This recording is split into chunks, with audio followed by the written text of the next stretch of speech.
Assalamualaikum warahmatullahi wabarakatuh. Selamat pagi teman-teman. Bagaimana dengan kabarnya hari ini? Apakah sehat semua atau ada yang sakit? Alhamdulillah, jadi hari ini kita sehat semua ya. Baik, sebelum memulai aktivitas pembelajaran, alangkah lebih baiknya kita berdoa terlebih dahulu. Jadi untuk ketua kelas silahkan memimpin doanya.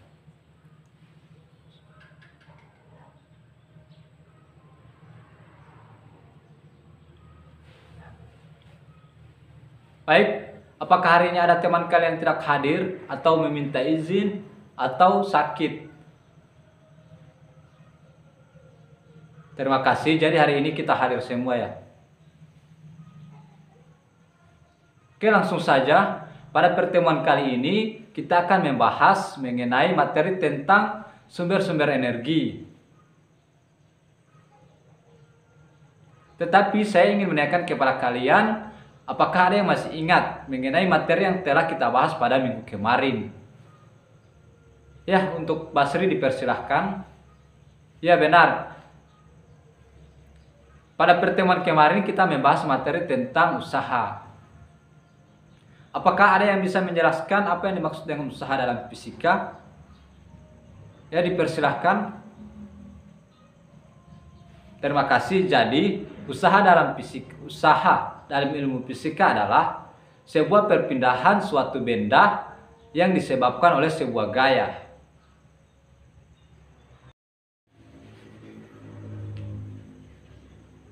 Baik, jadi itulah materi yang telah kita bahas kemarin, yang pengertiannya sudah disampaikan oleh teman kita, yaitu Saudara Egi. Jadi sebelum memulai ke pembelajaran selanjutnya atau belum memulai ke pembahasan materi sumber-sumber energi, saya akan menyampaikan kompetensi dasar dan indikator pencapaian yang akan kita gunakan dalam proses pembelajaran kali ini. Oke, langsung saja. Yang pertama yaitu tentang kompetensi dasar. Baik, saya akan menyampaikan terlebih dahulu mengenai kompetensi dasar dan indikator pencapaian. Jadi diharapkan untuk teman-teman bisa mendengar atau menyimak ini dengan secara baik-baik. Pertama itu tentang kompetensi dasar. Kompetensi dasar di sini saya memakai dua kompetensi. Yang pertama itu menganalisis keterbatasan sumber energi dan dampaknya bagi kehidupan. Yang kedua yaitu menyajikan ide atau gagasan penyelesaian masalah keterbatasan sumber energi alternatif dan dampaknya bagi kehidupan.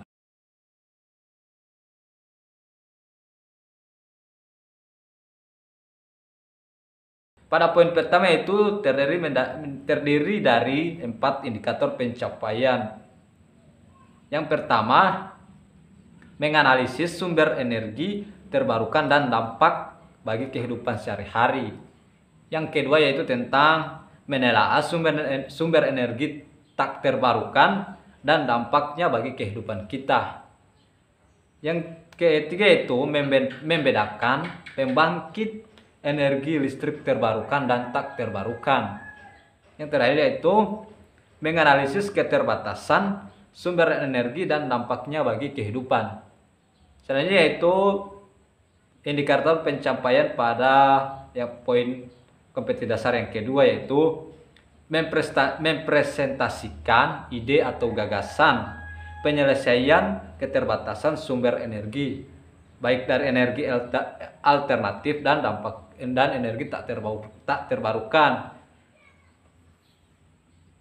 Nah, di sini juga saya akan menyampaikan tujuan dari pembahasan kita kali ini, yaitu pertama, melalui diskusi siswa dapat mendeskripsikan sumber energi terbarukan dan tak terbarukan, dampaknya bagi kehidupan kita sehari-hari. Yang poin kedua yaitu melalui bahan ajar kita dapat membedakan keterbatasan sumber energi dan dampaknya bagi kita. Yang terakhir yaitu melalui video kita dapat mempresentasikan ide atau gagasan penyelesaian keterbatasan sumber energi, energi alternatif maupun energi tak terbarukan dalam kehidupan sehari-hari. Jadi itulah kompetisi dasar dan indikator pencapaian yang akan kita gunakan, dan tujuannya dan adapun tujuan pembelajaran yang akan kita gunakan terdiri menjadi 3 poin juga. Jadi sekarang untuk teman-teman sekalian diharapkan untuk bisa menyimak dan mendengar pembahasan materi yang akan saya sampaikan sebentar. Jadi untuk teman-teman sekalian diharapkan agar bisa fokus mendengarkannya. Jadi sebab di akhir pertemuan kita akan mengadakan kuis atau sesi tanya jawab, dan bisa saja saya akan memberikan tugas kepada kalian untuk dikerjakan di rumah, baik itu secara kelompok maupun individu.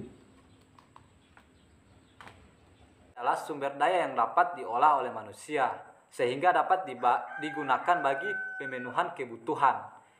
Energi seperti ini disebut sebagai energi primer atau sumber daya energi dalam bentuk apa adanya yang sudah tersedia di alam. Nah, itulah pengertian dari energi. Selanjutnya kita akan masuk ke pembahasan mengenai macam-macam energi. Jadi di sini macam-macam energi itu terdiri menjadi 2, yaitu energi terbarukan dan energi tak terbarukan. Jadi di sini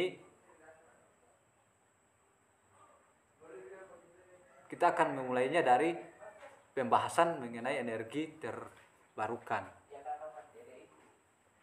Nah, di sini dijelaskan bahwa energi terbarukan merupakan sumber energi yang berasal dari alam yang mampu dibuat kembali secara bebas serta mampu diperbarui secara terus-menerus dan tak terbatas.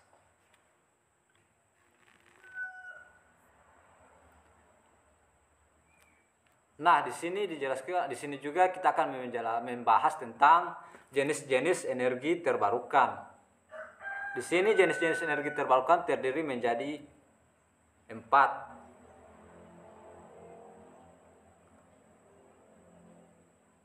Yang pertama yaitu mengenai energi tenaga surya.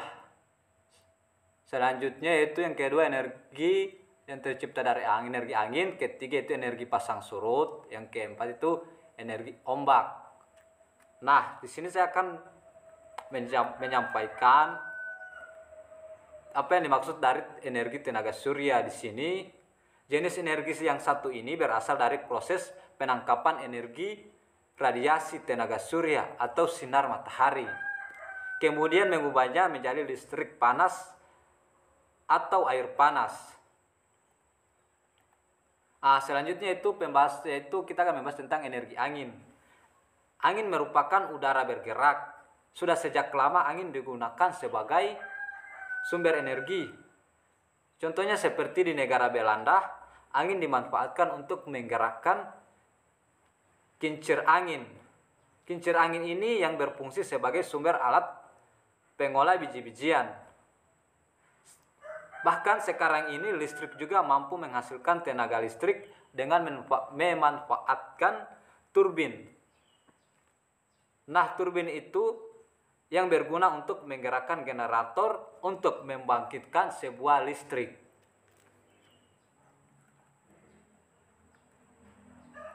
Selanjutnya yaitu energi pasang surut. Nah, di sini dijelaskan bahwa energi ini diperoleh dari hasil pasang surut air laut. Diketahui energi jenis ini juga dimanfaatkan di pantai timur Amerika dan Eropa. Turbin yang dipasang di tepi laut membantu mengubah energi dari pasang surut air laut menjadi energi mekanik untuk mengelilingi gandum. Selanjutnya itu energi ombak, yaitu yang terakhir. Energi jenis ini digunakan untuk membangkitkan listrik. Hanya saja untuk mengembangkan energi ombak ini membutuhkan infrastruktur dengan jumlah biaya yang relatif sangat mahal, sehingga energi panas laut energi pasang air laut ini memiliki perbedaan temperatur yang mana air laut terasa dingin dan bagian permukaan air laut terasa panas karena terkena matahari. Jadi, perbedaan temperatur ini yang dimanfaatkan untuk menghasilkan sebuah energi dengan menggunakan teknologi yang canggih. Perlu kita ketahui bersama ya teman-teman bahwa sumber energi saat ini berasal dari energi fosil dan energi terbarukan. Contohnya seperti di negara kita sendiri, yaitu di Indonesia masih banyak area potensial untuk mengembangkan energi terbarukan. Nah, selanjutnya kita akan membahas tentang manfaat energi terbarukan. Manfaat energi terbarukan itu ada 5 manfaatnya, mungkin masih banyak lagi. Jadi untuk teman-teman sekalian bisa melihatnya atau mencarinya di internet. Manfaatnya di sini saya hanya mengambil 5, yaitu yang pertama, meminimalisir efek pemanasan global. Yang kedua yaitu sumber energi tak terbatas dan meningkatkan kesehatan masyarakat. Keempat, hemat sumber daya serta uang. Yang terakhir yaitu menciptakan lapangan kerja dan peluang bagi yang ingin membutuhkan pekerjaan dengan membantu sebuah perusahaan pembangkit listrik yang berada di daerah kita sendiri, sehingga manfaat energi terbarukan itu membawa banyak manfaat untuk kita semua. Nah, selanjutnya kita akan masuk kepada energi tak terbarukan. Jadi tadi kita telah membahas energi terbarukan dan sekarang kita akan membahas energi tak terbarukan. Baik, langsung saja kita masuk ke pembahasannya. Itu yang pertama, pengertiannya di sini bahwa dijelaskan bahwa energi tak terbarukan adalah energi yang berasal dari sumber daya alam yang tidak bisa diperbaharui. Jumlahnya terbatas dan bisa berkurang jika terus-menerus digunakan. Oleh karena itu, energi terbarukan perlu dilestarikan dengan beralih ke energi terbarukan. Selanjutnya itu kita masuk ke pembahasan sumber-sumber energi tak terbarukan. Sumber-sumber energi tak terbarukan ada 2. Yang pertama itu minyak bumi, yang kedua batu bara.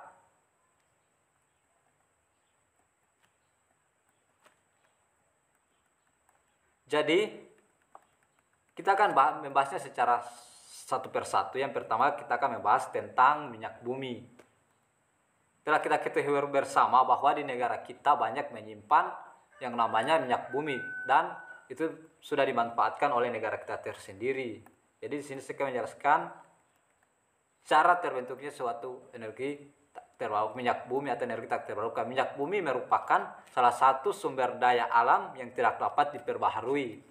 Minyak bumi termasuk hasil tambang yang berasal dari bebatuan dan organisme hewan dan tumbuhan yang sangat kecil untuk mendukung pembentukannya, namun juga berasal dari jasad renik yang telah mati jutaan tahun yang lalu.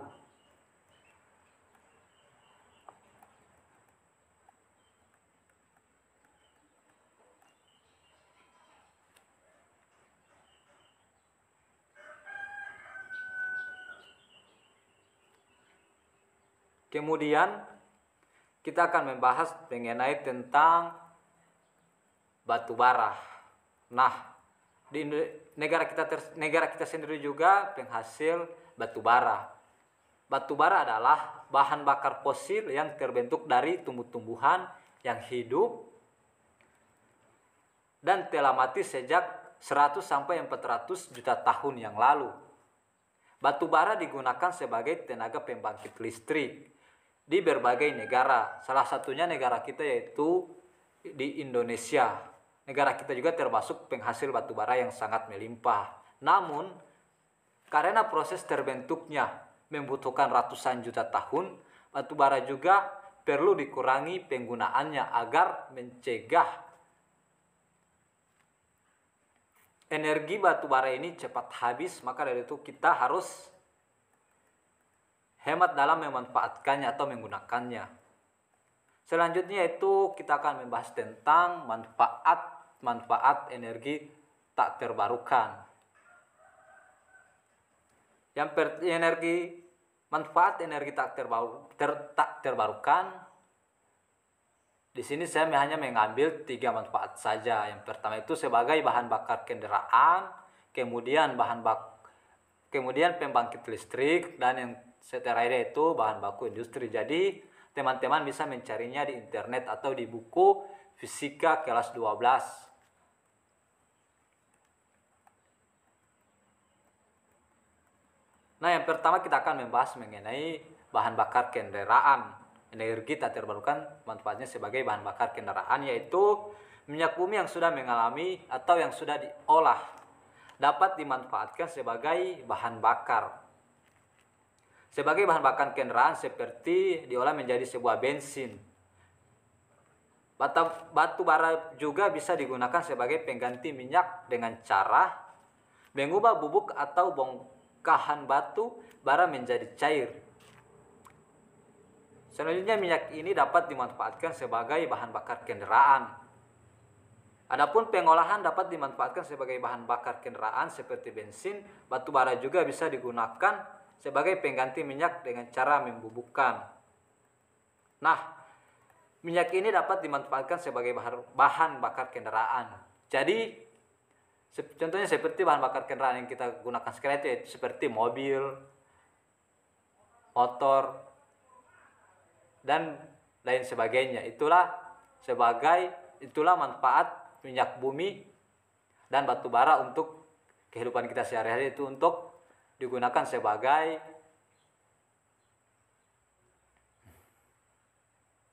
energi untuk kendaraan kita. Selanjutnya itu manfaat energi tak terbarukan sebagai pembangkit listrik.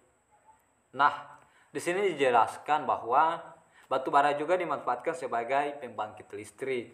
Oleh karena itu, pemakaian listrik berdampak langsung dalam penggunaan batu bara. Jadi, semakin banyak listrik yang kita gunakan di rumah atau di bumi, maka semakin banyak batu bara yang dibutuhkan, sehingga mengakibatkan batu bara tersebut atau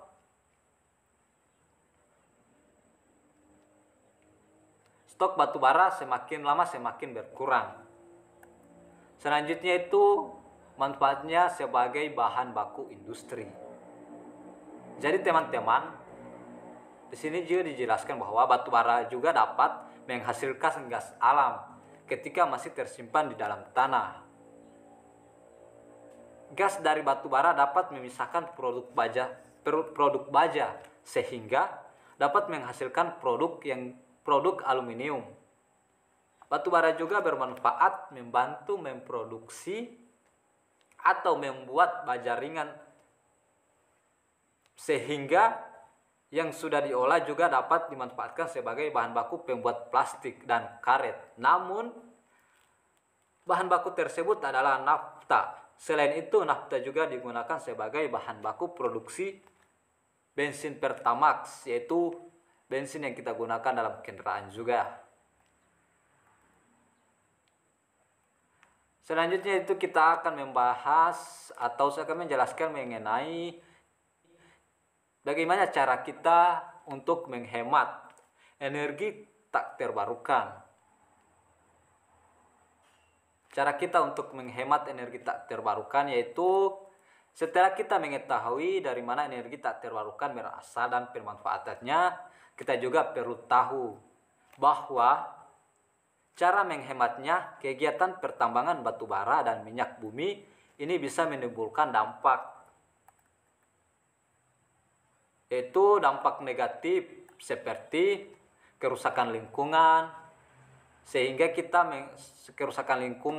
kita harus menghemat penggunaannya. Di sini juga saya akan menyampaikan beberapa cara untuk menghemat energi tak terbarukan.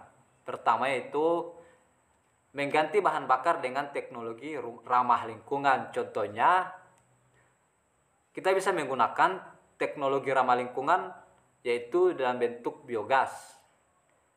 Nah, di sini biogas merupakan jenis bahan bakar alternatif atau yang bisa disebut dengan sumber energi terbarukan yang sudah banyak digunakan di masyarakat.